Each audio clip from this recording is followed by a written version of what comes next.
بسم اللہ الرحمن الرحیم۔ ہمارے چینل میں خوش آمدید۔ میں اس وقت کمرے میں اکیلی تھی جب میری نظر کھلی کھڑکی پر گئی۔ باہر اندھیرا چھایا ہوا تھا، دور درختوں کے پتوں کی سرسراہٹ عجیب سا ماحول پیدا کر رہی تھی۔ ماحول سے گھبراتے ہوئے میں جلدی سے اسے بند کرنے لگی۔ اچانک سے ہی میری نظر کالے سائے پر گئی جو کہ اندھیرے کی وجہ سے مجھے دکھائی نہیں دے رہی تھی، بس اس کی خوفناک ہری آنکھیں ہی دکھائی دے رہی تھیں جو کہ اندھیرے میں چمک رہی تھیں۔ میں نے جلدی سے کھڑکی بند کر دی اور بیڈ پر بیٹھ کر اپنے شوہر کا انتظار کرنے لگی تھی۔ 10 منٹ گزر گئے پر میرا شوہر ابھی تک نہیں آیا تھا۔ اچانک ہی وہ کھڑکی ہوا کے زور کی وجہ سے تیزی سے کھل گئی۔ مجھے کافی سردی لگی تو میں دوبارہ سے اس کو بند کرنے لگی، جب پھر سے میری نظر اسی کالے خوفناک سائے پر گئی۔ ڈر کے مارے میں دونوں ہاتھوں سے اس کھڑکی کو زور سے بند کرنے لگی۔ مجھے ایسا محسوس ہوا جیسے کوئی طاقت اسے سختی سے پکڑ رہی ہو۔ میں بھی اپنی طاقت کا زور آزمانے لگی پر کوئی نتیجہ نہ نکلا۔ میرا سانس پھول چکا تھا جب اچانک ہی کسی نے میرے کندھے پر ہاتھ رکھا۔ میری ایک زوردار چیخ نکلی۔ ہم 2 جڑواں بہنیں تھیں، دونوں ہو بہو ایک جیسی دکھتی تھیں، بس فرق اتنا تھا کہ میرے دائیں گال پر ایک تل تھا اور رمشا اس تل سے محروم تھی جس کا اظہار وہ آئے روز مجھ سے کرتی تھی۔ میری چچا زاد بہن کی شادی تھی۔ ہم دونوں کافی جی بھر کر اپنی اس کزن کی شادی کی تیاری کر رہے تھے، کیونکہ ہم دونوں نے اماں سے کہہ دیا تھا کہ جو پیسے ہم نے جمع کیے ہیں وہ اب انہی چیزوں پر لگائیں گے۔ اماں بھی مان گئی تھیں۔ شادی کی تیاری کے چکر میں ہم دونوں سارا دن بازار میں پھرتی رہتی تھیں۔ جیسے ہی شام کو واپس آتی تھیں تو اماں سے ڈانٹ سننے کو ملتی تھی۔ آج بھی کوشش کے باوجود ہم دونوں لیٹ ہو گئی تھیں، جس پر اماں کہنے لگی، کتنی بار کہا ہے تم دونوں کو کہ مغرب سے پہلے گھر واپس آ جایا کرو، لیکن مجال ہے جو تم دونوں پر میری کسی بات کا اثر ہو۔ جیسے ہی ان کا غصہ ٹھنڈا ہوا تو ہم دونوں اماں کو اپنی شاپنگ دکھانے لگے۔ اماں پر گلابی رنگ کافی اچھا لگتا تھا، اسی لیے اماں کے لیے گلابی سوٹ لائے تھے۔ جیسے ہی اماں نے اپنے اوپر اس سوٹ کا دوپٹہ اوڑھا تو وہ غمگین ہو گئی تھیں، ان کی آنکھیں تر ہو گئی تھیں۔ میں جلدی سے ان کے پاس بیٹھ گئی اور پوچھنے لگی، کیا ہوا اماں؟ اماں مجھے اپنے سینے سے لگا کر کہنے لگی، کچھ نہیں بیٹا، بس تمہارے مرحوم ابا کی یاد آ گئی۔ رمشا بھی اماں کے گلے لگ گئی۔ ہمارے ابا کو اس دنیا سے گئے 7 سال ہو گئے تھے۔ یہ 7 سال ہماری زندگی کے مشکل ترین سال تھے۔ اماں لوگوں کے کپڑے سلائی کر کے ہمیں بمشکل میٹرک کروا پائی تھیں، پر اس سے آگے کی پڑھائی کے لیے میں نے خود ہی انکار کر دیا تھا، کیونکہ میں جانتی تھی کہ گھر کے وسائل بہت کم ہیں اور بمشکل مہینے کا خرچہ ہماری پڑھائی پر نکل جاتا تھا۔ اسی لیے رمشا نے اور میں نے یہی فیصلہ کیا تھا۔ پر اماں کو اب یہ بات پریشان کرنے لگی تھی کہ ہماری شادی کیسے ہوگی۔ اماں ایک ہی فکرہ دہراتی تھیں کہ جن کے باپ اس دنیا سے چلے جاتے ہیں ان کے رشتے کافی مشکل ہوتے ہیں۔ میں اماں کو حوصلہ دیتی تھی کہ جو نصیب میں لکھا ہے وہی ہونا ہے، اسی لیے آپ فضول کی ٹینشن نہ لیں۔ پر اماں نے پھر بھی محلے کی رشتے والی ایک آنٹی کو بول دیا تھا کہ میری بچیوں کے لیے اچھے گھر کے رشتے لانا۔ اس آنٹی نے بھی اماں کو تسلی دی تھی کہ تم فکر نہ کرو، تمہاری بیٹیاں کسی حور سے کم نہیں ہیں، اسی لیے ان کے لیے شہزادے تلاش کر کے لاؤں گی۔ رمشا اور میں، ہم دونوں کہنے کو تو جڑواں بہنیں تھیں، پر ہم دونوں میں زمین و آسمان کا فرق تھا۔ ہم دونوں بالکل ایسے تھے جیسے آگ اور پانی۔ رمشا جتنی کم گو اور سادہ مزاج تھی، میں اتنی ہی جذباتی اور پھرتیلی تھی۔ اسی لیے اماں کو میں نے صاف صاف کہہ دیا تھا کہ پہلے رمشا کا رشتہ پکا ہوگا، تب ہی آپ میرے لیے رشتہ تلاش کرنا۔ اماں بھی میری ضد کے آگے ہار مان گئی تھیں، کیونکہ میں تو یہی چاہتی تھی کہ پہلے رمشا کی شادی ہو، پر اماں نے صاف بول دیا تھا کہ ہم دونوں کی شادی اکٹھی ہوگی۔ چند دن بعد رشتے والی آنٹی اماں سے ملنے آئی تو اس کے چہرے کی چمک سے اندازہ ہو گیا تھا کہ وہ ضرور کوئی اچھی خبر کے ساتھ آئی ہے۔ وہ اماں کے پاس بیٹھ کر کہنے لگی کہ رشیدہ، تمہاری رمشا کے لیے میں ایسا گھر تلاش کر کے لائی ہوں کہ وہ ساری زندگی عیش کرے گی۔ اماں کے علاوہ رمشا اور میں بھی اس کی بات سن رہے تھے۔ میں نے مسکراتے ہوئے رمشا کو تنگ کرنے کی غرض سے اشارہ کیا تو وہ بھی شرمانے لگی تھی۔ اماں نے آنٹی سے لڑکے والوں کی ساری تفصیل پوچھی تھی۔ وہ لوگ کافی امیر تھے، لڑکے کا اپنا بزنس تھا۔ اماں جلدی سے رمشا سے پوچھنے لگی کہ تم کہو تو میں فوراً ہی آنٹی کو ہاں کر دیتی ہوں۔ رمشا خود سے کچھ نہ بولی، پر میں جھٹ سے کہنے لگی کہ اماں، خاموشی آدھی رضامندی ہوتی ہے۔ آپ جلدی سے آنٹی سے کہو کہ لڑکے والوں سے کہیں وہ ہمارے گھر پر آ سکتے ہیں۔ اماں بھی خوش ہو گئیں، انہوں نے جلدی سے آنٹی کو اجازت دے دی۔ کچھ دن بعد رمشا کو دیکھنے لڑکے والے آئے۔ وہ لوگ کافی امیر فیملی تھی، لیکن میں نے جیسے ہی ان کا رویہ دیکھا تو مجھے وہ لوگ پسند نہیں آئے۔ ان کے لہجے سے ہی صاف پتہ چل رہا تھا کہ وہ لوگ کافی گھمنڈی ہیں، پر رمشا بہت خوش تھی، اسی لیے میں کچھ نہ بولی۔ لڑکے کی ماں مجھ سے بھی کافی پیار سے ملی تھی۔ کچھ دیر بعد اماں سے کہنے لگی کہ ماشاءاللہ آپ کی دونوں بیٹیاں کافی پیاری ہیں، لیکن میرے بیٹے کو آپ کی بیٹی ارمش زیادہ پسند آئی ہے۔ یہ سن کر تو اماں کے ساتھ ساتھ میں بھی پریشان ہو گئی۔ میری نظر جیسے ہی اس لڑکے پر گئی تو وہ مجھے ہی دیکھ رہا تھا۔ میں جان گئی تھی کہ یہ لڑکا رمشا کے لیے بھی ٹھیک نہیں ہے۔ اماں سوچ میں پڑ گئی۔ مجھے تو اس رشتے والی آنٹی پر کافی غصہ آ رہا تھا، جسے اماں نے صاف سمجھایا تھا کہ ہمیں ابھی رمشا کا ہی رشتہ کرنا ہے۔ وہ آنٹی اب نظریں چرا رہی تھی۔ لڑکے کی ماں خاموشی دیکھ کر دوبارہ بولی کہ آپ اپنا فیصلہ سنا دیں۔ اماں نے جلدی سے اسے جواب دیا کہ ارمش کا فی الحال شادی کا کوئی ارادہ نہیں ہے، اور ویسے بھی ہم نے اپنی بیٹی رمشا کے رشتے کی بات کی تھی۔ پر لڑکے کی ماں اپنا چہرہ بگاڑتے ہوئے بولی کہ نہیں، ہم اگر رشتہ لے کر گئے تو ارمش کا ہی لے کر گئے، ورنہ ہماری طرف سے جواب ہی ہے۔ اماں نے بھی پھر انہیں یہی کہا کہ پھر ہماری طرف سے بھی نہ ہی ہے۔ لڑکے کی ماں جیسے ہی اٹھی تو باقی سب بھی اس کے ساتھ اٹھ کر باہر چلے گئے، جبکہ اماں اسی کرسی پر نڈھال ہو گئی۔ رمشا فوراً اپنے کمرے میں چلی گئی۔ میں جانتی تھی کہ اسے کافی گہرا صدمہ پہنچا ہے۔ میں اسے تسلی دینے لگی۔ وہ 2 دن میں ٹھیک ہو گئی۔ میری کزن کی شادی قریب آ گئی تھی۔ ہم سب نے بہت دھوم دھام سے شادی انجوائے کی تھی۔ رمشا اس رات جیسے ہی میرے پاس آئی تو کہنے لگی، ارمش تمہیں پتہ ہے کہ نور کا ولیمہ کسی اور جگہ شفٹ ہو گیا ہے، کیونکہ لڑکے کی خواہش تھی کہ اس کا ولیمہ یادگار ہو۔ میں نے جیسے ہی اس کی بات سنی تو حیران ہو گئی کہ اتنی جلدی سب کچھ کیسے بدل گیا، کیونکہ پرسوں تو نور کا ولیمہ تھا۔ مجھے بھی پریشانی ہوئی تھی۔ جیسے ہی رمشا نے بتایا کہ اب ولیمہ ایک بڑے سے فارم ہاؤس میں ہوگا تو میں حیران ہو گئی۔ مجھے ابا کا وہ فارم ہاؤس یاد آنے لگا تھا جو دادی نے 3 سال پہلے بند کروا دیا تھا۔ میں یہی سوچ کر رمشا سے کہنے لگی کہ رمشا کاش ہماری شادی بھی کسی ایسی جگہ پر ہو تو کتنا مزہ آئے۔ پر دادی کو خدا بخشے جنہوں نے فارم ہاؤس کو کھولنے پر پابندی لگا دی تھی۔ رمشا میری بات سن کر کافی ڈر گئی۔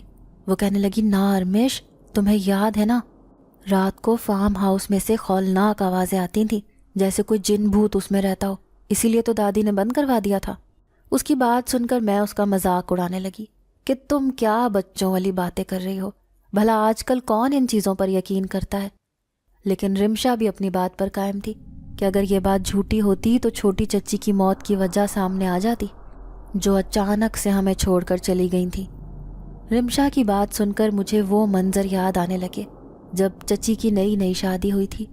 وہ کافی بن سنور کر گھر میں گھومتی تھی، ان جیسا کوئی حسین تھا ہی نہیں۔ چاچو چچی کو فارم ہاؤس لے کر گئے تھے۔ اس وقت وہ نیا بنا تھا۔ چچی اس میں کافی سج سنور کر پھرتی تھی۔ انہیں پائل پہننے کا کافی شوق تھا۔ تبھی اچانک سے ایک روز چچی کے ساتھ کافی عجیب واقعہ پیش آیا تھا۔ ان کے بال کوئی کھینچنے لگا تھا، پر یہ کام جو بھی کرتا تھا وہ چچی کو نظر نہیں آتا تھا۔ ان کے ساتھ اس طرح کے 2-3 واقعات ہوئے تھے۔ سارے گھر والے بہت پریشان ہوئے، لیکن کچھ دیر بعد کسی عامل نے بتایا کہ چچی پر جن کا سایہ ہے۔ کسی نے اس بات پر یقین نہ کیا اور روحانی علاج نہ کروایا، جس کا نتیجہ یہ نکلا کہ چچی ایک روز اس فارم ہاؤس میں جانے کی ضد کرنے لگی۔ ہم سب نے انہیں کافی سمجھایا، لیکن چچی اپنی جان کی دھمکی دینے لگی تو چچا انہیں وہاں لے گئے۔ پر اچانک ہی ایک شام چچا اپنے کام سے واپس آئے تو انہیں چچی کا بے جان وجود ملا۔ چچی کی موت ہمارے لیے کافی حیران کن تھی۔ اس دن سے دادی نے اس فارم ہاؤس کو بند کر دیا تھا۔ اس افسوسناک واقعے کے بعد کوئی بھی اس زمین کو خریدنے کے لیے تیار نہ تھا۔ رمشا نے جیسے ہی چٹکی بجائی تو میں حال کی دنیا میں واپس آئی۔ رمشا یہ بول کر میرے پاس سے اٹھ گئی کہ میں تو نور کے ولیمے پر نہیں جاؤں گی۔ اس کی بات سن کر میں اسے سمجھانے لگی کہ چچی کی موت کا اس سب سے کوئی تعلق نہیں تھا، موت تو برحق ہے، اسی لیے تم بھی اس ولیمے پر جاؤ گی، سمجھی؟ رمشا کی ایک نہ چلی اور ایک دن بعد ہم دونوں اماں کے ساتھ نور کے ولیمے میں شرکت کے لیے چلے گئے۔ وہ فارم ہاؤس دور جنگل میں واقع تھا۔ نور کا سسرال بھی اسی جنگل کے پاس بنے ایک بنگلے میں رہتا تھا۔ رمشا تو یہ سن کر نور کو اور بھی ڈرانے لگی کہ نور، اگر تم پر کوئی جن عاشق ہو گیا تو؟ نور سمیت میں بھی اس بات پر ہنسنے لگی تھی۔ نور مسکراتے ہوئے کہنے لگی کہ جس جن نے عاشق ہونا تھا اس کے ساتھ تو میری شادی بھی ہو گئی۔ ہم دونوں نور کی بات پر کہے لگانے لگی۔ اس طرح سے نور کا ولیمہ کافی یادگار بن گیا تھا۔ ولیمے والے دن سب لوگ ہی فارم ہاؤس آ گئے تھے، جب اچانک سے میری نظر نور پر گئی، جو کافی پریشان لگ رہی تھی۔ میں نے اس سے پوچھا، کیا ہوا نور، کوئی پریشانی ہے؟ تو نور میرا ہاتھ تھام کر مجھے سائڈ پر لے گئی، کہنے لگی، یار ارمش، بہت بڑی پریشانی ہو گئی ہے۔ ایاز نے جو مجھے منہ دکھائی میں انگوٹھی دی تھی وہ گھر پر ہی رہ گئی ہے، اب میں کیا کروں؟ میں اس کی پریشانی سمجھ گئی تھی، اسے تسلی دینے لگی کہ تم فکر نہ کرو، میں تمہاری انگوٹھی لے آتی ہوں۔ پر میری بات سن کر نور مجھے ڈانٹنے لگی، تم پاگل ہو گئی ہو، کیسی باتیں کر رہی ہو؟ تم اکیلی گھر نہیں جا سکتی کیونکہ گھر جنگل سے گزر کر آئے گا اور اندھیرا بھی بہت زیادہ ہے۔ میں اس کی بات پر مسکرائی اور یہ کہہ کر باہر نکل گئی کہ اچھا، میں رمشا کو لے جاؤں گی۔ پر جیسے ہی میری نظر رمشا پر گئی تو وہ مہمانوں کی خاطر مدارت کر رہی تھی۔ میں اب خود ہی فارم ہاؤس سے باہر نکل گئی کیونکہ نور کو اس انگوٹھی کی ضرورت تھی۔ جیسے ہی میں باہر نکلی تو میری دونوں اطراف گھنا جنگل تھا، جدھر سے جانوروں کی آوازیں آ رہی تھیں۔ میں نے اپنے چلنے کی رفتار تیز کر دی، پر اچانک سے مجھے ایسے محسوس ہوا جیسے کوئی میرے پیچھے آ رہا ہو۔ یہ محسوس کرتے ساتھ ہی میں نے پیچھے دیکھا، وہاں کوئی بھی موجود نہیں تھا۔ مجھے سارے راستے یہی لگا تھا۔ میں کچھ دیر بعد ہی گھر پہنچ گئی تھی۔ نور کا سسرال کافی امیر تھا، گھر سے ہی میں اندازہ لگا چکی تھی۔ گھر کے باہر ایک گارڈ تھا، وہ مجھے اکیلا دیکھ کر گھبرا گیا، بولنے لگا، میڈم آپ کسی اور کو بھی ساتھ لے کر آتی۔ لیکن میں نے اس کی بات پر کوئی توجہ نہ دی اور اندر جانے لگی۔ وہ سنسان گھر میرے اندر عجیب سی بے چینی پیدا کر رہا تھا۔ مجھے ایسے لگ رہا تھا جیسے کوئی مجھے دیکھ رہا ہو۔ میں نے چاروں طرف گھوم کر آس پاس دیکھا اور پھر خود کو تسلی دی کہ یہ میرا وہم ہے۔ تبھی اچانک سے کسی چیز کے ٹوٹنے کی آواز آئی۔ یہ دیکھ کر میرے ہوش اڑ گئے کہ سب تو فنکشن پر گئے ہیں، پھر گھر میں کون موجود ہے؟ وہ آواز نیچے والے پورشن سے آ رہی تھی۔ میں نے جلدی سے نور کی انگوٹھی اس کی بتائی ہوئی جگہ سے لی اور نیچے جانے لگی۔ ہر طرف اندھیرا تھا، پر ایک کمرے سے روشنی آ رہی تھی۔ یہ روشنی دیکھ کر میرا دل گھبرانے لگا۔ میں نے جیسے ہی اس کمرے کا دروازہ کھولا تو روح فنا ہو گئی۔ اندر موجود انسان کو دیکھ کر میں بے ساختہ بولی، آپ کون؟ تو وہ انسان میری طرف دیکھنے لگا، لیکن اس نے مجھے کوئی جواب نہ دیا، بس مجھے دیکھ کر مسکرانے لگا تھا۔ میرے پاس اتنا وقت نہیں تھا، اسی لیے میں فارم ہاؤس چلی گئی۔ نور نے جیسے ہی مجھے واپس آتے دیکھا تو کہنے لگی، یار تم کتنا لیٹ آئی ہو۔ اس کی بات سن کر مجھے وہ سب یاد آنے لگا۔ میں نے نور سے پوچھا کہ نور، تمہارے سسرال میں کون کون ہے؟ تو نور حیران ہو کر بولی کہ میرے شوہر کا ایک بھائی یعنی کہ میرا ایک دیور اور ایک نند ہے۔ میں اس کی بات سن کر سمجھ گئی تھی کہ شاید وہ پھر نور کا دیور ہی ہوگا جو کسی وجہ سے یہاں نہ آ سکا اور اس روم میں تھا، کیونکہ اس فنکشن میں کوئی اس کا ذکر نہیں کر رہا تھا۔ میں بھی اب سب کچھ بھلائے اس فنکشن کو انجوائے کرنے لگی اور یہ فنکشن بیت گیا۔ کچھ دن بعد اچانک ہی اماں سارے گھر کی صفائی کرنے لگی۔ یہ دیکھ کر میں اماں کو کہنے لگی کہ آج کوئی خاص مہمان آنے والا ہے جو سارے گھر کی صفائی ہو رہی ہے۔ اماں میری بات پر مسکرانے لگی، کیونکہ پچھلی دفعہ ایسی صفائی تب ہوئی تھی جب رمشا کو دیکھنے کے لیے لڑکے والے آئے تھے۔ جیسے ہی رشتے والی آنٹی کا خیال آیا تو میں نے اماں کو منع کر دیا کہ اس بار کوئی بھی رشتہ اس سے نہ کروائیں، کیونکہ پہلے بھی کافی گھمنڈی لوگوں سے پالا پڑا تھا۔ پر اماں مجھے اپنے ساتھ کمرے میں لے گئیں، سنجیدگی سے کہنے لگیں کہ نور کے سسرال والوں کو تم دونوں بہت پسند آئی ہو، اسی لیے وہ تم دونوں کو دیکھنے کے لیے آ رہے ہیں۔ جیسے ہی میں نے یہ خبر سنی تو مجھے اس لڑکے کا خیال آیا۔ میں نے اماں سے پوچھا کہ آخر لڑکا کون ہے؟ اماں نے بتایا کہ ایک تو نور کا دیور ہے اور دوسرا ایاز کا ماموں زاد ہے جو شہر سے باہر ہوتا ہے۔ میں بھی بہت متجسس تھی کہ نہ جانے میری قسمت میں کون لکھا ہے۔ کچھ دیر بعد جیسے ہی وہ مہمان آئے تو ہم دونوں بہنوں کو نور کی ساس نے بہت پیار کیا۔ نور کی ساس کو میں پسند آئی تھی۔ مجھے دیکھ کر وہ کہنے لگیں کہ میرے فراز کو بالکل ایسی ہی ہنستی کھیلتی بیوی چاہیے۔ جو اس کے مزاج میں اپنے پیار کے رنگ گھول دے۔ میں ان کی بات پر مسکرا دی تھی۔ وہ جب بھی اپنے بیٹے کا ذکر کرتی تھیں تو میرے دماغ میں اسی لڑکے کا تصور آنے لگتا تھا۔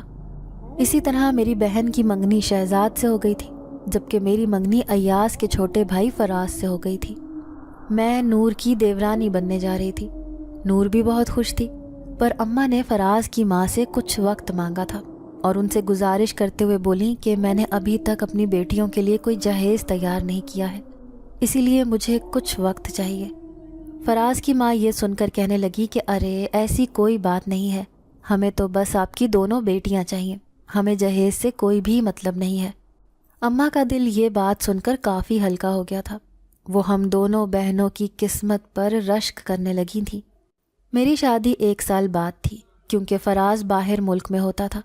مجھے بھی حیرت ہوئی کہ کچھ عرصہ پہلے ہی تو وہ واپس آیا تھا، لیکن اس 1 سال کے اندر میں نور سے ملنے سسرال چلی جاتی تھی، کیونکہ ساس میری منتیں کرتی تھیں۔ ایک روز میں نور کے کہنے پر سسرال چلی گئی، لیکن اچانک سے ہی موسم کافی خراب ہو گیا اور طوفانی بارش ہونے لگی۔ نور کو یاد آیا کہ اس نے تار پر کپڑے ڈالے تھے۔ وہ مجھے کہنے لگی یار ارمش جلدی سے چھت پر جا کر تار سے کپڑے اتار لاؤ۔ میں بھی اس کی بات سن کر جلدی سے چھت پر چلی گئی۔ بارش تیز تھی، جلدی سے کپڑے اتارنے لگی۔ جب میری نظر چھت کی دوسری جانب فراز پر گئی تو میں حیران تھی کہ وہ تو ملک سے باہر گیا ہوا تھا، پھر واپس کیسے آیا؟ اور اگر وہ واپس آیا بھی تھا تو کسی نے مجھے کیوں نہ بتایا؟ میں کپڑوں کو چھوڑتے اس کی جانب جانے لگی۔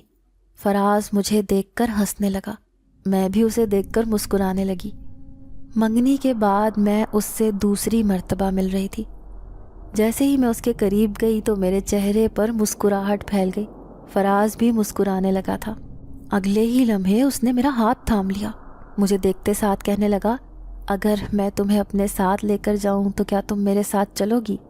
اس کا یہ سوال سن کر مجھے ایسے لگا جیسے وہ مجھے اپنے ساتھ دبئی لے کر جانے کی بات کر رہا ہو۔ تبھی میں نے شرماتے ہوئے اس بات میں سر ہلا دیا۔ فراز کی مسکراہٹ اور بھی گہری ہو گئی، پر اس کے ساتھ ہی میری کلائی پر اس کی گرفت بھی مضبوط ہو گئی۔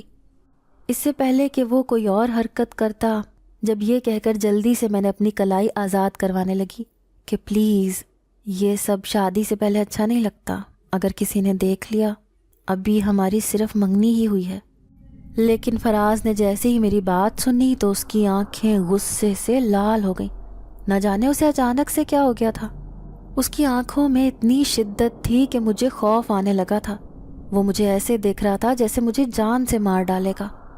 اس کا یہ روپ دیکھ کر میرا دل تیزی سے دھڑکنے لگا تھا۔ میں نے ایک پل بھی اس جگہ نہ گزارا اور واپس نیچے آ گئی۔ لیکن جیسے ہی نور نے مجھے خالی ہاتھ دیکھا تو حیرانی سے بولی کہ ارمیش تم تو چھت سے کپڑے اتارنے گئی تھی، پھر خالی ہاتھ آ گئی۔ پر میں نے اسے کوئی جواب نہ دیا۔ میں اس کے بعد گھر آ گئی۔ میرا سر کافی بری طرح سے دکھنے لگا تھا۔ مجھے سمجھ نہیں آ رہی تھی کہ نور نے یہ بات کیوں چھپائی کہ فراز پاکستان میں ہی ہے۔ میں نے جیسے ہی اماں کو بتایا کہ فراز پاکستان میں ہے اور وہ گھر پر ہی تھا تو اماں حیرانی سے بولیں کہ تمہارے ہوش تو ٹھیک ہیں؟ ابھی کل تو میری تمہاری ساس سے بات ہوئی ہے اور وہ بتا رہی تھی کہ فراز دبئی کے دوسرے شہر گیا ہے، ایسا کیسے ہو سکتا ہے؟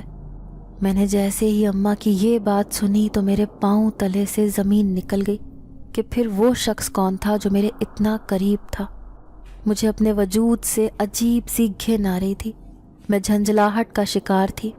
اماں سے پوچھنے لگی کہ اماں میرے سسرال والے بس 3 ہی بہن بھائی ہیں؟ اماں میرے عجیب سے سوالات پر حیران ہو گئی۔ کہنے لگی کہ اگر یقین نہیں آتا تو اپنی ہونے والی ساس سے پوچھ لو۔ میں بھی چپ ہو گئی۔ لیکن اس دن کے بعد سے میری طبیعت کافی خراب ہونے لگی تھی۔ یہ سال میرے لیے کافی کٹھن تھا۔ زندگی میں کبھی بھی میرے سر میں درد نہیں ہوا تھا، لیکن اب اچانک ہی جب رات کو سوتی تھی تو میرا سر چکرانے لگتا تھا۔ مجھے گھبراہٹ ہونے لگ جاتی تھی۔ رات کو سوتے ہوئے مجھے ایسے محسوس ہوتا تھا جیسے کوئی میرے سر پر کھڑا ہو اور میرے اٹھنے کا انتظار کر رہا ہو۔ پر جیسے ہی میں اس خوف سے آنکھیں کھولتی تھی تو آس پاس کوئی بھی موجود نہیں ہوتا تھا۔ میں اب کافی پچھتاتی تھی کہ کاش میں نے فراز کی تصویر دیکھ لی ہوتی تو اس روز میرے ساتھ چھت پر وہ سب نہ ہوتا۔ لیکن ہمارے خاندان میں ایسا رواج ہی نہیں تھا۔ ہماری شادی کے دن قریب آ چکے تھے۔ اماں شادی کی تیاری میں مگن تھی۔ نور نے کافی خوشی خوشی مجھے بتایا تھا کہ میرا ولیمہ بھی اسی فارم ہاؤس میں ہوگا۔ اس کی بات پر میں مسکرا دی تھی۔ یہ میری مہندی کا دن تھا جب سب ہی میری تعریف کر رہے تھے۔ رمشا بھی کافی پیاری لگ رہی تھی، لیکن اس کا اسٹیج الگ تھا۔ میرے اسٹیج پر میرے سسرال والے تھے۔ اچانک سے ہی جیسے ہی نور میرے پاس سے گزری تو مجھے عجیب سی مہک کا احساس ہوا۔ وہ مہک کافی تیز تھی۔ میں حیران ہو گئی تھی کیونکہ نور کو کسی بھی قسم کے پرفیوم سے الرجی تھی۔ پھر یہ مہک کس چیز کی تھی؟ میں نے نور کو اپنے پاس بلا کر پوچھا کہ تم کب سے خوشبو لگانے لگی؟ تو وہ منہ بنا کر بولی کہ تم پاگل ہو، میں کیوں خوشبو لگاؤں گی؟ نور کی اس بات نے تو مجھے اور بھی الجھن میں ڈال دیا تھا۔ میری شادی کا دن جیسے جیسے قریب آ رہا تھا، میرا دل اسی رفتار سے دھڑک رہا تھا۔ اگلے دن میں دلہن بنی ہوئی تھی، سب لوگ میری نظر اتار رہے تھے۔ میری رخصتی جیسے ہی ہوئی میرے شوہر بھی بہت اچھے تھے۔ وہ سارے راستے مجھ سے کوئی نہ کوئی لطیفہ سنا دیتے تھے جس کی وجہ سے مجھے ہنسی آ جاتی تھی۔ میں سسرال آ گئی تھی۔ میرے سسرال والوں نے میرا ویلکم کیا تھا۔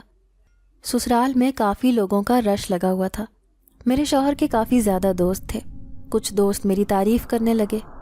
میرے شوہر کا گہرا دوست سلمان بھی ان کے ساتھ تھا، جو کہنے لگا واہ بھابی، فراز کی تو لاٹری نکل آئی جو اسے اتنی پیاری بیوی مل گئی۔ میں بھی کھلے مزاج کی حامل تھی، اسی لیے اس کی بات پر مسکرا دی۔ سلمان نے اپنے موبائل کا کیمرہ آن کیا اور میرے ساتھ جڑ کر تصویر لینے لگا۔ میں بھی مسکرا دی، لیکن اگلے ہی پل میری نظر دور جھاڑیوں پر گئی۔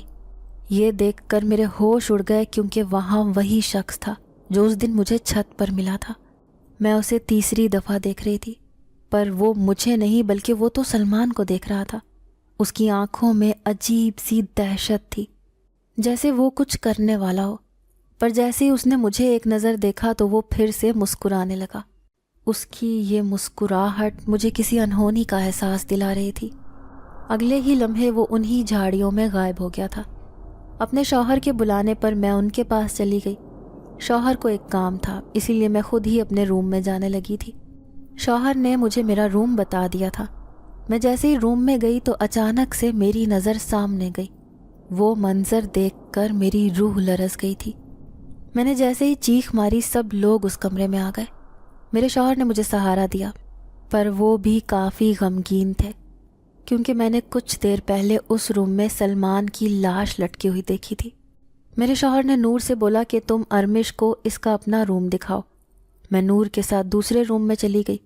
نور مجھے کہنے لگی کہ ارمش تم فکر نہ کرو، وہ تمہارا روم نہیں تھا بلکہ یہ تمہارا روم ہے، وہ روم تو کافی عرصے سے بند ہے۔ نور کی بات سن کر میں حیران تھی۔ نور تو جا چکی تھی لیکن میری سوئی اسی لاش پر اٹکی ہوئی تھی کہ یہ کام کون کر سکتا ہے۔ اچانک سے مجھے وہی شخص یاد آنے لگا، پر جیسے ہی میں نے اسے یاد کیا تو مجھے دوبارہ سے وہی مہک آنے لگی۔ میں نے جلدی سے نماز پڑھنے کا فیصلہ کیا۔ جیسے ہی نماز پڑھی تو مجھے بہت سکون مل رہا تھا۔ اب میں اپنے شوہر کا انتظار کرنے لگی تھی۔ مجھے کھلی ہوئی کھڑکی کی وجہ سے سردی لگ رہی تھی، یہی سوچ کر وہ بند کرنے لگی، لیکن میری نظر پھر سے اسی کالے سائے پر گئی۔ اچانک سے کسی نے میرے کندھے پر ہاتھ رکھا۔ میں نے جیسے ہی چیخنا چاہا تو سامنے اپنے شوہر کو دیکھ کر میری سانس میں سانس آئی۔ میں پھوٹ پھوٹ کر رونے لگی۔ میرے شوہر نے مجھے حوصلہ دیا کہ مجھے مضبوط بننا ہوگا، آج سے میری زندگی بدلنے والی ہے۔ میرے شوہر بہت اچھے تھے۔ کچھ دن بعد وہ واپس دبئی چلے گئے، پر میری شادی کو ابھی 1 ماہ ہوا تھا، اسی لیے میری ساس ہمیشہ یہی بولتی تھیں کہ مجھے ہر وقت سج سنور کر رہنا چاہیے۔ اسی وجہ سے اب میں ہر وقت سرخی لگا کر رہتی تھی، جبکہ اپنے بال بھی کھول کر پھرتی تھی۔ اس پر میری ساس بھی خوش ہو جاتی تھی۔ شام کو کام سے فارغ ہو کر میں اپنے روم میں چلی جاتی تھی۔ میں جیسے ہی سونے لگی، آدھی رات کو مجھے کسی کی ہلچل محسوس ہوئی۔ جب میری آنکھ کھل گئی، مجھے ایسے لگا جیسے بستر پر کوئی میرے ساتھ موجود ہو۔ مجھے اچانک سے نور کا خیال آیا، کیونکہ اس کا شوہر بزنس ٹرپ پر گیا ہوا تھا، اسی لیے میں بھی پرسکون ہو کر سو گئی۔ اگلی صبح نور جلدی ہی اپنے روم میں چلی گئی۔ میں کچن میں گئی تو نور ناشتہ بنا رہی تھی۔ اسے دیکھ کر میں فوراً ہی پوچھنے لگی کہ رات نیند ٹھیک سے آئی تھی؟ وہ میری بات سن کر بولی کہ ہاں، لیکن امی جان کافی خراٹے لیتی ہیں، آج سے تو مجھے اپنے ہی روم میں سونا ہے۔ نور کی یہ بات سن کر میرے ہوش اڑ گئے۔ کہ نور اگر امی جان کے ساتھ سوئی تھی تو پھر رات کو میرے ساتھ کون سویا تھا؟ میرے چہرے پر پسینہ آنے لگا۔ نور بھی میری حالت دیکھ چکی تھی، اسی لیے بولی کہ ارمش تمہیں کیا ہوا ہے؟ گرمی لگ رہی ہے؟ چلو چھت پر چلتے ہیں، کافی اچھا موسم ہے، ویسے بھی سارا کام ہو گیا ہے۔ نور میرا ہاتھ تھامے مجھے چھت پر لے گئی۔ ہم دونوں اب چھت پر ٹہلنے لگے تھے۔ میں نور کے ساتھ کافی ہنس ہنس کر باتیں کر رہی تھی، پر مجھے ایسے لگا جیسے کوئی مجھے دیکھ رہا ہو، اسی لیے میں نے اپنی بات روک کر سامنے کی طرف دیکھنے لگی جدھر گھنا جنگل تھا۔ نور بھی میری حرکت نوٹ کر چکی تھی، تبھی پوچھنے لگی کہ کیا ہوا ہے۔ میں نے اسے کہا کہ کچھ نہیں۔ اچانک سے ہی امی جان نے نور کو آواز لگائی تو وہ مجھ سے کہنے لگی کہ ارمش تم میرا انتظار کرو، میں 5 منٹ میں آتی ہوں۔ یہ کہہ کر وہ نیچے چلی گئی، جبکہ میں اب اکیلی ہی چھت پر ٹہلنے لگی تھی۔ لیکن اچانک سے کسی نے میرے کھلے ہوئے بالوں کو اپنی مٹھی میں دبوچا تھا، جس کے ساتھ ہی میری چیخ نکلی تھی۔ میں تیزی سے بھاگنے لگی تھی جب مجھے ایسے لگا جیسے کسی نے مجھے دھکا دیا ہو، اسی وجہ سے میں فرش پر گر گئی تھی۔ مجھے کافی چوٹ لگی تھی، میرے ہاتھ سے خون رسنے لگا تھا۔ میں نے وہاں سے بھاگنے کی ناکام کوشش کی، لیکن اگلے ہی لمحے میرا وجود ہوا میں لہرانے لگا، میرا سانس بند ہونے والا تھا۔ ہمت کر کے میں نے اپنی آواز نکالی اور چلانے لگی کہ کون ہو تم اور یہ سب کیوں کر رہے ہو؟ میری اس بات پر دوسری جانب سے ایک خوفناک قہقہا گونجا تھا۔ یہ آواز جانی پہچانی تھی۔ اگلے ہی لمحے مجھے عجیب سی روشنی دکھائی دی، جس کے ساتھ ہی وہ شخص میرے سامنے نمودار ہوا۔ اس کا یہ روپ دیکھ کر میری آنکھیں ڈر کے مارے کھلی کی کھلی رہ گئیں، کیونکہ دیکھنے سے وہ کوئی عام انسان نہیں لگ رہا تھا۔ وہ تو ایک جن زادہ تھا، جس کے سر پر 2 سینگ اسے اور بھی خونخوار بنا رہے تھے۔ وہ مجھے سر تا پا دیکھنے لگا اور اگلے ہی لمحے میرا بازو دبوچ کر کہنے لگا کہ تم نے مجھ سے کہا تھا کہ تم میرے ساتھ چلو گی، پر تم اپنی بات سے پھر گئی، تم نے مجھے دھوکہ دیا ہے۔ یہ سب جو میں نے تمہارے ساتھ کیا ہے، یہ اسی دھوکے کی ہلکی سی سزا ہے، لیکن آئندہ اگر تم نے میری کوئی بات نہ مانی تو تمہیں اس سے بھی دردناک سزا دوں گا۔ میں نے جیسے ہی اس کی بات سنی تو میرے ہاتھ پاؤں کانپنے لگے۔ میں نے خود کو چھڑوانے کی ناکام کوشش کرنے لگی، پر اس کی گرفت کافی سخت تھی۔ اس نے ایک نظر میری خوبصورتی کو دیکھا، کہنے لگا کہ خبردار جو آج کے بعد تم میرے علاوہ کسی اور کے لیے تیار ہوئی، ورنہ میں تمہیں برباد کر دوں گا، اور اسے بھی برباد کر دوں گا جس نے تمہاری خوبصورتی کی تعریف کی، بالکل اسی طرح جس طرح میں نے اس سلمان کا کام تمام کیا تھا۔ تمہاری تعریف کرنے کا حق صرف مجھے ہے، سمجھی؟ اس جنزادے نے جیسے ہی یہ بات کہی تو میرا حلق تک خشک ہو چکا تھا۔ اگلے ہی لمحے مجھے نور کی آواز آئی تو میں نے خود کو چھڑوانے کی کوشش کی اور سیدھا نور کے گلے لگ گئی۔ نور مجھے اس حالت میں دیکھ کر پریشان ہو گئی تھی، تبھی پوچھنے لگی کہ کیا ہوا ہے۔ میں بے بسی سے اس جانب اشارہ کرنے لگی اور بولنے لگی کہ نور وہاں پر کوئی تھا، پر نور نے جیسے ہی ادھر دیکھا تو وہاں کوئی بھی موجود نہیں تھا۔ نور نے مجھے تسلی دی کہ شاید کوئی جانور ہوگا، یہ سب ہوتا رہتا ہے، تم ایسے ہی خود کو پریشان نہ کرو۔ ہم دونوں واپس نیچے چلے گئے۔ آج رات میں نور کے پاس سونے لگی۔ رات کو پھر سے مجھے عجیب سا احساس ہونے لگا، جیسے مجھے کوئی دیکھ رہا ہو۔ یہ احساس میرے دل سے ختم ہونے کا نام ہی نہیں لے رہا تھا۔ اچانک مجھے ایسے لگا جیسے کسی نے میرا وہ ہاتھ تھاما ہو جس میں خراشیں تھیں۔ میری آنکھ کھل گئی۔ جیسے ہی کمرے میں دیکھا تو نور کے علاوہ کوئی بھی موجود نہیں تھا۔ مجھے ایسا لگ رہا تھا جیسے یہ احساس جن زادے کی موجودگی کا ہے، لیکن وہ مجھے دکھائی نہیں دے رہا تھا۔ میں اس سے پہلے کہ نور کو اٹھاتی، جب مجھے ایسے محسوس ہوا جیسے کوئی میرے بہت قریب ہو کر گہری سانسیں لے رہا ہو۔ سانس لینے کی آواز مجھے کافی قریب سے آ رہی تھی۔ اسے سن کر میری روح فنا ہو گئی تھی۔ مجھے ایسے لگ رہا تھا جیسے کسی نے میرے اندر سے جان نکال لی ہو۔ اچانک سے مجھے متلی ہونے لگی۔ میں تیزی سے واش روم جانے لگی۔ واش روم کے آئینے کے سامنے میں جیسے ہی کھڑی ہوئی تو اچانک سے اپنے پیچھے اس جن زادے کو دیکھ کر میری چیخ نکل گئی۔ نور بھی میری چیخ سن کر اٹھ گئی۔ میں فوراً ہی باتھ روم سے باہر آ گئی۔ مجھے اس حالت میں دیکھ کر وہ پوچھنے لگی کہ کیا ہوا ہے۔ جب میں نے اسے بتایا کہ پھر سے میں نے کسی کو دیکھا ہے مجھ میں اتنی ہمت ہی نہیں تھی کہ میں نور کو یہ بتا سکوں کہ میں نے جن زادے کو دیکھا ہے۔ میری بات سن کر نور نے واش روم میں جا کر دیکھا تو واپس آ کر مجھے کہنے لگی کہ وہاں تو کوئی بھی نہیں ہے۔ میں نے نور کی بات سنی تو کافی حیران تھی۔ نور مجھے تسلی دے کر پھر سے سونے لگی تھی، لیکن میں نے پھر سے واش روم جا کر دیکھا تو جن زادہ ابھی بھی وہاں موجود تھا۔ میں جلدی سے آیت الکرسی کا ورد کرنا شروع کر دیا اور اپنی آنکھیں بھینچ لی، لیکن اچانک سے جن زادہ میرے سامنے کھڑا ہو گیا اور وہ مسکرانے لگا۔ اس کی شیطانی مسکراہٹ دیکھ کر میں حیران تھی۔ میں نے دوبارہ سے آیت الکرسی پڑھنا شروع کر دی، لیکن میری آواز حلق سے باہر نہیں آ رہی تھی۔ وہ میری حالت پر خوش ہونے لگا، پھر مجھ سے کہنے لگا کہ تم میرے ساتھ جا کر ہی رہو گی اور اس طرح تو میں تمہارے اور بھی قریب آؤں گا۔ وہ جن زادہ یہ بولتے ہی میرے اور قریب آ گیا تھا۔ میں نے نور کو بلانا چاہا پر میری آواز حلق سے نہیں نکل رہی تھی۔ اچانک ہی وہ جن میرے سامنے کچھ منتر پڑھنے لگا، جس کے بعد میں بے ہوش ہو گئی تھی۔ اس کے بعد میرے ساتھ کیا ہوا مجھے کچھ بھی نہیں معلوم تھا۔ بس میری آنکھ جب کھلی تو میں نور کے بیڈ پر موجود تھی۔ مجھے کافی تیز بخار تھا، لیکن میں جیسے ہی سب کو بتانے لگی کہ اس گھر پر جن کا سایہ ہے تو کسی نے میری بات پر یقین نہ کیا۔ میں نے امی جان کو بول دیا تھا کہ اب میں اس گھر میں اور نہیں رک سکتی، مجھے اپنے میکے جانا ہے۔ امی جان بھی پریشان تھی، لیکن مجھے سمجھانے لگی کہ میں ابھی فراز کو بولتی ہوں، وہ کل کی فلائٹ سے واپس پاکستان آ جائے گا۔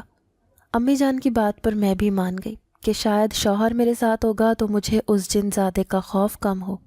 میرے شوہر جیسے ہی واپس آئے تو میرا ان کے قریب جانے کا دل نہیں کرتا تھا۔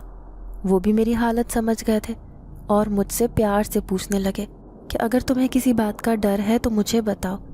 میں نے اپنے شوہر کو ساری بات بتا دی اور یہ بھی بتایا تھا کہ سلمان کی موت کے پیچھے اسی کا ہاتھ تھا۔ میرے شوہر نے امی جان سے مشورہ کیا کہ میرا علاج کسی عامل کے پاس ہوگا، ہمیں اس سے رابطہ کرنا چاہیے۔ سب لوگوں نے میرے شوہر کی ہاں میں ہاں ملائی تھی۔ شوہر نے جیسے ہی عامل سے رابطہ کیا تو وہ عامل شہر سے باہر تھا اور اسے 2 دن بعد ہی واپس آنا تھا۔ میں جان گئی تھی کہ مجھے یہ 2 دن پھر سے اسی اذیت میں گزارنے پڑیں گے۔ یہ سب میرے لیے کافی مشکل بن گیا تھا، پر شوہر میرا کافی ساتھ دیتے تھے، میری حالت کو بھی سمجھتے تھے، جس وجہ سے مجھے ہمت ملی تھی۔ ایک شام وہ میرا موڈ بہتر کرنے کے لیے مجھے کہنے لگے کہ میں تمہارے لیے آج اپنے ہاتھوں سے کھانا تیار کروں گا۔ یہ بول کر وہ کچن میں چلے گئے۔ میں اپنے روم میں اماں سے بات کرنے لگی اور پھر اپنی الماری سیٹ کرنے لگی، جب اچانک سے مجھے محسوس ہوا جیسے کوئی میرے پیچھے موجود ہو۔ مجھے کسی کی گرم سانسیں اپنی گردن پر محسوس ہوئی، اس کے ساتھ ہی میں برف سی بن گئی تھی، کیونکہ یہ تپش مجھے تبھی محسوس ہوتی تھی جب وہ جن زیادہ آس پاس ہوتا تھا۔ میں دل ہی دل میں ورد کرنے لگی تھی، پر جانتی تھی کہ اگر زیادہ ورد پڑے تو میری آواز چلی جائے گی اور مجھ میں وہ سکت نہیں رہے گی، اسی لیے میں رک گئی اور پیچھے مڑ کر دیکھنے لگی۔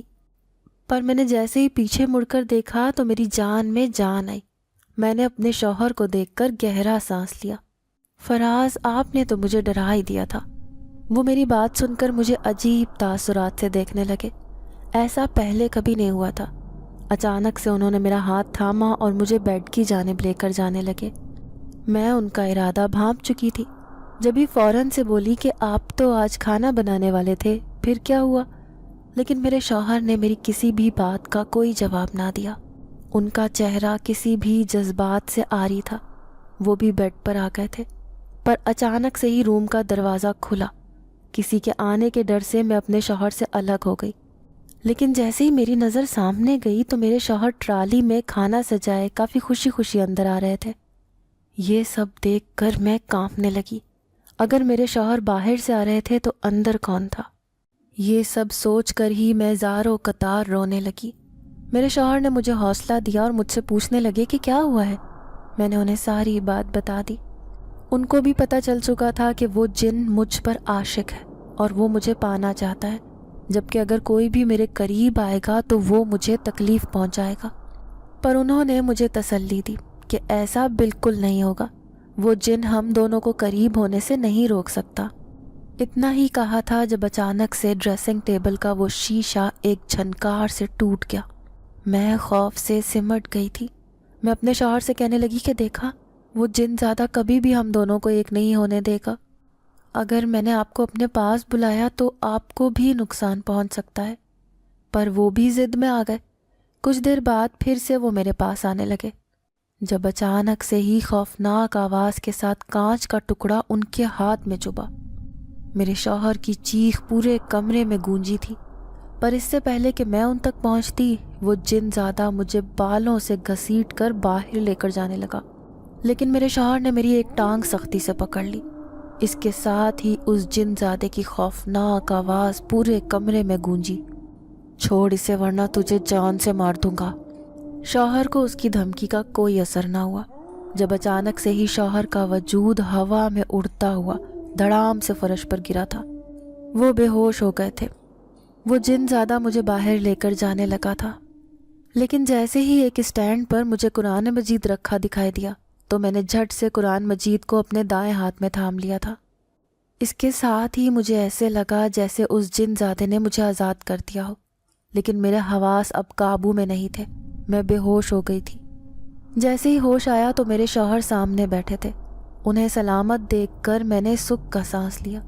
کچھ ہی دیر بعد امی جان ایک کافی ضعیف شخص کے ساتھ کمرے میں داخل ہوئیں، جس کا لباس کافی لمبا سا تھا. اس کے ہاتھ میں ایک موٹی سی تسبیح تھی. امی جان نے عامل کو ایمرجنسی میں بلوایا تھا. وہ جن کو اپنے قابو میں کرتا تھا. شوہر نے مجھے تسلی دی کہ ارمیش اب تم بالکل ٹھیک ہو جاؤ گی، بس ساری بات انہیں بتا دو. میں نے عامل کو ساری حقیقت بتا دی تھی کہ کیسے وہ جن میرا دیوانہ ہوا، کیسے وہ مجھ پر پابندیاں لگاتا تھا، جبکہ میرے شوہر کا روپ دھار کر وہ میرے قریب بھی آنے کی کوشش کر چکا ہے. اور تو اور سلمان کو ماننے میں بھی اسی کا ہاتھ تھا. عامل نے میری ساری بات سنی تھی. اس نے جلدی سے ہی ایک پانی کی بوتل منگوائی. شوہر کچھ دیر بعد ہی پانی کی بوتل لے کر آئے تو اس نے 3-4 منٹ کے لیے کچھ پڑھا اور پھر اس پانی پر دم کر دیا. عامل کہنے لگا کہ یہ پانی کافی پاک ہے، اس پانی کو کثرت سے پینا ہے، جبکہ یاد رہے کہ یہ پانی فرش پر نہ گرے، اور اگر کوئی بھی جگہ مشکوک لگے تو اس پانی کو اس جگہ پر چھڑکنا ہے. میں نے عامل کی ہر ہدایت نوٹ کر لی تھی. میں ان کی کافی شکر گزار تھی. وہ عامل تو چلے گئے. ان کے جانے کے بعد میں جلدی سے ہی اپنے روم میں گئی اور کھڑکی کے کونے والی جگہ پر اب تیزی سے وہ پانی چھڑکنے لگی، کیونکہ یہی وہ جگہ تھی جہاں سے مجھے جن کی موجودگی کا احساس ہوتا تھا. میں یہ کام بڑے جوش و ولولے سے کر رہی تھی. کچھ دیر بعد میرے دل کو سکون ملنے لگا. مجھے ایسا لگ رہا تھا جیسے اب میں بالکل آزاد ہوں. عامل اگلے دن دوبارہ سے آیا تھا. وہ مجھ سے پوچھنے لگے کہ میری رات کیسی گزری. میں کافی خوشی خوشی ان کو بتانے لگی کہ اس بار میرے ساتھ کوئی ہولناک واقعہ پیش نہیں آیا. میری بات سن کر سب گھر والے پرسکون ہو گئے تھے. عامل اب مجھے مزید دم کرنے لگے. اس نے آنکھیں بند کر کے دل ہی دل میں ورد کیا اور کچھ دیر بعد مجھ پر پھونکنے لگے. شوہر کو کافی تجسس ہونے لگا. وہ عامل سے پوچھنے لگا کہ آخر وہ جن زیادہ میری بیوی پر عاشق کیوں ہوا ہے.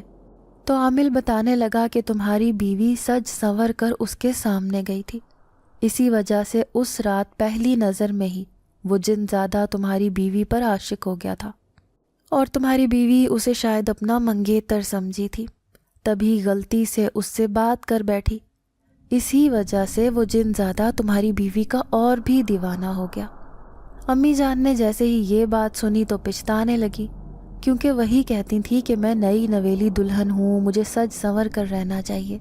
شوہر نے عامل سے پوچھا تھا کہ کیا اب وہ جن زیادہ دوبارہ کبھی واپس نہیں آئے گا، تو اس کے جواب میں عامل نے کہا کہ نہیں، وہ ضرور واپس آئے گا، کیونکہ اب وہ اور بھی بھڑک چکا ہے اور ضرور وہ کچھ نہ کچھ ایسا کرے گا جس سے نقصان ہوگا.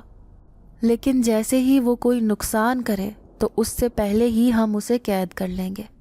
سب ہی پریشان ہو گئے کہ ابھی بلا ٹلی نہیں. اب ہم پھر سے جن زادے کا انتظار کرنے لگے، پر فی الحال اس کے آنے کے کوئی تاثرات نہیں تھے. میں اپنے کمرے میں بیٹھی تھی جب امی جان میرے کمرے میں آئی. وہ کافی رو رہی تھی. کہنے لگیں کہ اس سب میں میری ہی غلطی ہے. میں ہی تم سے کہتی تھی کہ تم نئی نویلی دلہن ہو، تمہیں سج سنور کر رہنا چاہیے، پر میں نے جلدی سے انہیں چپ کروا دیا کہ ایسی کوئی بات نہیں ہے. اچانک ہی 2 دن بعد مجھے پھر سے گھبراہٹ محسوس ہونے لگی. میں جان گئی تھی کہ جن زیادہ آس پاس ہی موجود ہے۔ میں نے اپنے شوہر کو بھی بتا دیا تھا۔ اس نے جلدی سے عامل کو اطلاع کر دی۔ عامل بھی آ گیا تھا۔ وہ جن زیادہ اپنے روپ میں آ گیا۔ اب وہ دوبارہ سے مجھے اپنے ساتھ چلنے کا کہہ رہا تھا، پر جیسے ہی عامل نے اس کے سامنے آ کر ورد کرنا شروع کیا تو وہ جن زیادہ تڑپنے لگا۔ اس نے مجھے چھوڑ دیا تھا جبکہ وہ ورد اس کے کانوں میں جا رہا تھا، اسی لیے وہ اپنے کانوں کو ہاتھ لگانے لگا۔ اس جن کی ہولناک چیخیں پورے گھر میں گونج رہی تھیں۔ سب لوگ ہی یہ تماشا دیکھ رہے تھے۔ کچھ دیر بعد ہی وہ جن بے جان سا ہو گیا تھا۔ عامل نے پھر سے اس جن پر کچھ پڑھ کر پھونکا تھا، جس کی وجہ سے اگلے ہی لمحے اس جن کا بے جان وجود غائب ہو گیا تھا۔ ہر طرف سکون چھا گیا تھا۔ عامل نے ہم سب کو بتایا کہ وہ جن واپس اپنی دنیا میں چلا گیا ہے، جبکہ ہم سب کو نصیحت کی تھی کہ ہمیں اب باقاعدگی سے نماز پڑھنی ہے۔ میں نے اس دن کے بعد سے عہد کر لیا تھا کہ میں کسی بھی موقع پر تیار نہیں ہوں گی اور اپنے بال بھی کھلے نہیں چھوڑوں گی۔ مجھے آج بھی یہ سب یاد آتا ہے تو میرا وجود لرز جاتا ہے، میرا دل خوف سے کانپنے لگتا ہے۔ لیکن اب میں بہت خوش ہوتی ہوں کیونکہ میری زندگی کافی پرسکون ہو گئی ہے۔ میں نے اپنے شوہر سے خواہش کی تھی کہ مجھے آپ کے ساتھ دبئی جانا ہے۔ امی جان کی بھی یہی خواہش تھی، کیونکہ میں نے شادی کے بعد بہت کچھ برداشت کیا ہے، اسی لیے اب مجھے اپنی زندگی انجوائے کرنی چاہیے۔ کچھ ہی عرصے کے بعد میں اپنے شوہر کے ساتھ دبئی چلی گئی تھی۔ میں کافی سال دبئی میں رہی تھی۔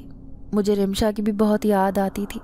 رمشا اور اماں بھی میری حالت پر بہت روتی تھیں، لیکن جب میں نے انہیں یہ بتایا کہ میرا علاج کامیاب ہو گیا ہے تو ان دونوں نے بھی سکھ کا سانس لیا تھا۔ میری شادی کو 3 سال ہو گئے تھے۔ 3 سال بعد مجھے بیٹے سے نوازا گیا تھا اور اس طرح میں اپنی زندگی میں مگن ہو گئی تھی۔ ناظرین، اگر آپ کو آج کی یہ کہانی اچھی لگی ہو تو ویڈیو کو لائک ضرور کریں۔ اگر آپ کو ایسی دہشت ناک دل کو جکڑ دینے والی کہانیاں پسند ہیں تو ایسی ایک کہانی روزانہ سننے کے لیے ہمارے چینل کو سبسکرائب کریں۔ اجازت چاہتے ہیں، اللہ حافظ۔